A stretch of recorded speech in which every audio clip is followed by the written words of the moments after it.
When you think about career development, there's always a fork in the road. On one side, you have the individual contributor path. You walk that path, just build your skills, but you're never going to manage a team. On the other end, you have a managerial path, where growth is decided by the size of the team that you manage. Does everyone really need to be a manager to grow? Can you not grow in your career while being an individual contributor? Let's close the loop on this.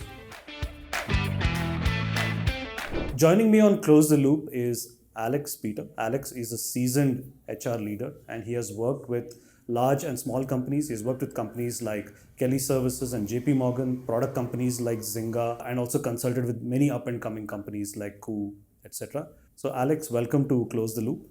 Thank you. Good to be here. Yeah. So Alex, just off the bat, I think what I hear from people, the question that I often get is, how many people do you have under you?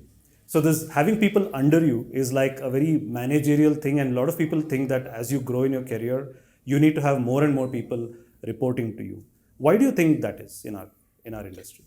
Yeah, I think traditionally most jobs have been showcased as you go up a level, you need to have more and more people under it. So if you ask me, my current stint at Lumo, I have 0 people reporting. I was going to ask you how many people do you have under you? Yeah, so I have 0 reporting into me. However, indirectly I do have about 20 plus people. Okay. Now, how does this whole thing happen?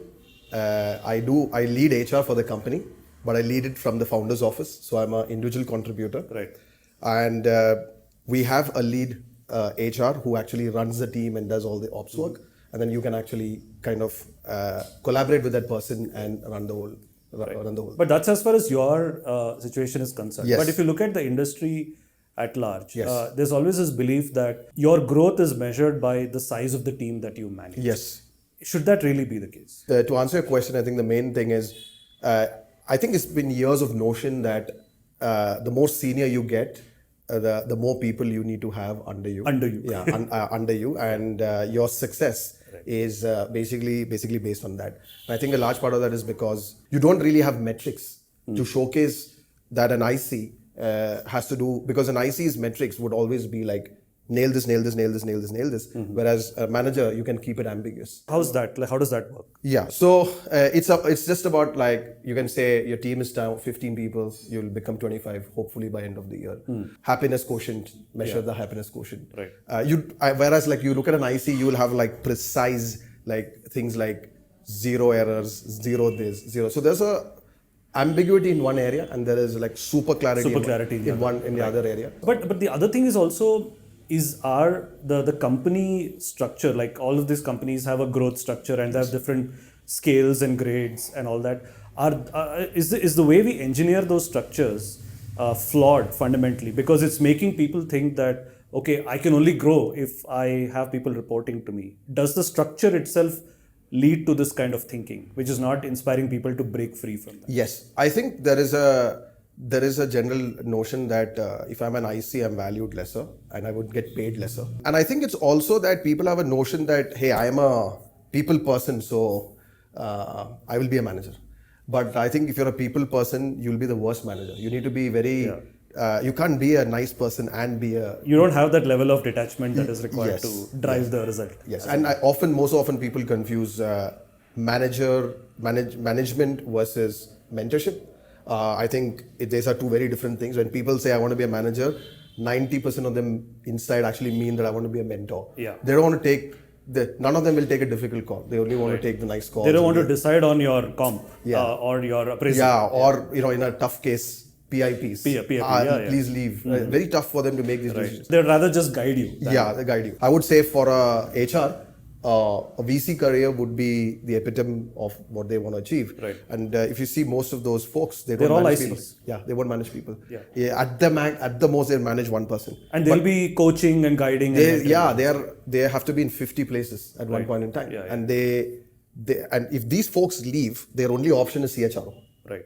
And this is the issue, which if they leave the VC world, at some point, they won't get an opportunity to be an IC. No. It's very hard.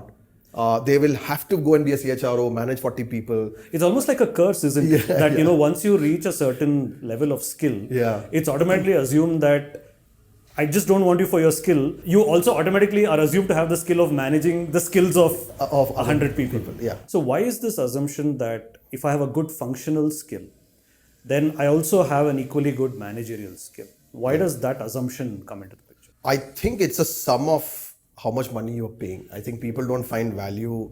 Like at some point, Return on your return. So basically, in engineering, they do see return on value. Like let's say somebody who's an 8 years architect in a good company would get paid close to 1 crore in salary in India. But then while they are able to see value in an engineering architect, if an HR comes and says I'm an IC, they're like, what does that? Or even a marketer, or yeah, a salesperson. what does it even Or a mean? finance person. Yeah, what does it even mean? Even for, I would say, like even for sales, there are hooks to make it work because if you have a great person who will get these numbers, you get money for it. There is some way to kind of help.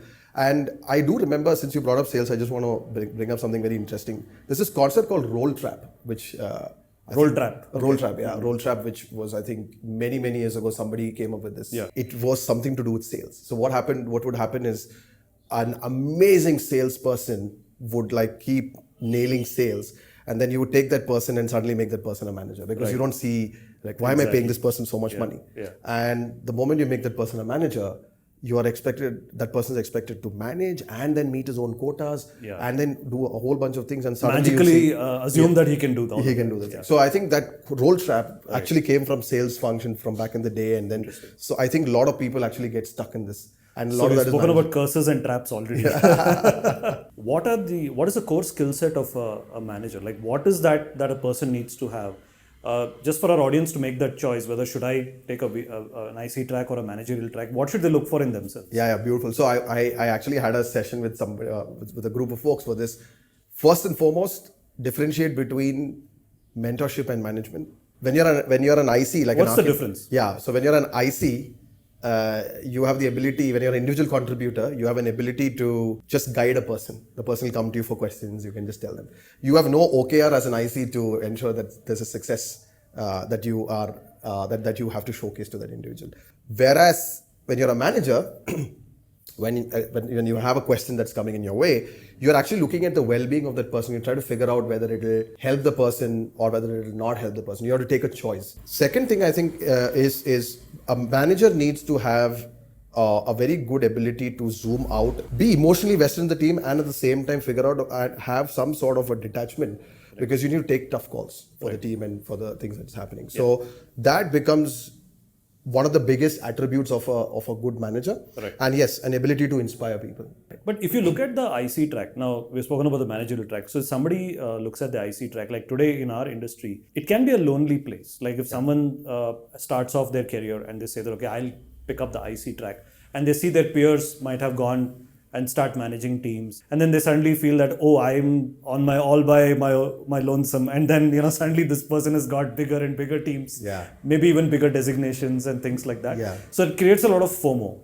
So the IC path can be a fairly lonely path. Yes. So how do you deal with that in your career? Yeah. So some of the larger companies actually have a beautiful structure for all this. Right. So first and foremost is money that has to get taken care of. Basically, no one should feel that if I take an IC path, I'm going to earn less. I'm going to earn less. And I think that should be spoken more about. The leaders of the companies, of most companies, they need to also recognize the value of an individual contributor. It's very hard right now for most of them to understand and recognize. Finding the value in that person doing that particular piece, I think these are things which a people team or an HR person should do more. Right. Money is two. Number three, giving a long-term path. What are you going to do further? What are you going to do better? Are you going to go to new market? If you're going to go to new market, I often don't see that there is a hierarchy of skill levels.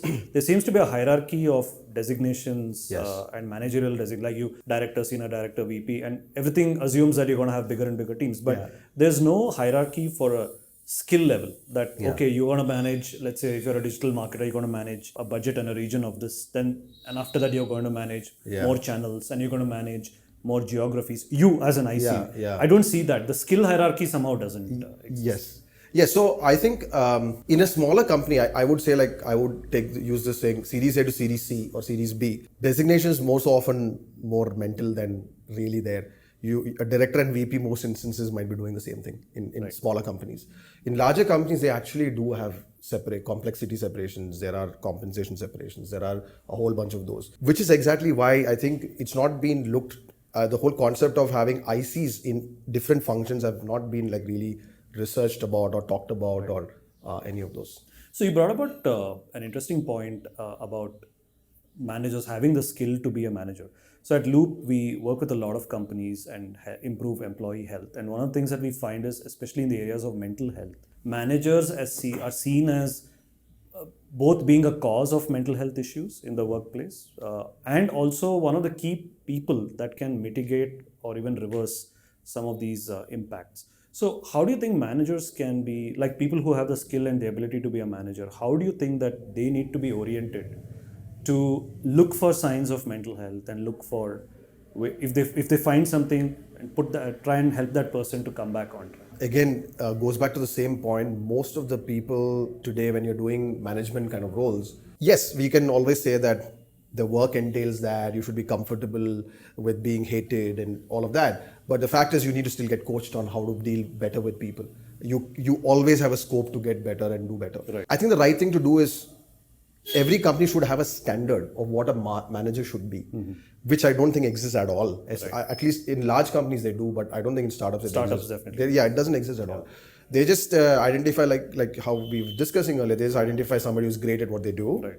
They just bring them in and say, okay, today you're going to manage 15. So we have a saying in Hindi, "Andho mein Kana Raja." So in a group of blind people, the one-eyed man is king. So yeah. So don't get me wrong. The person might be a fantastic IC, would have done fantastic, but might be a very poor manager. Very poor manager.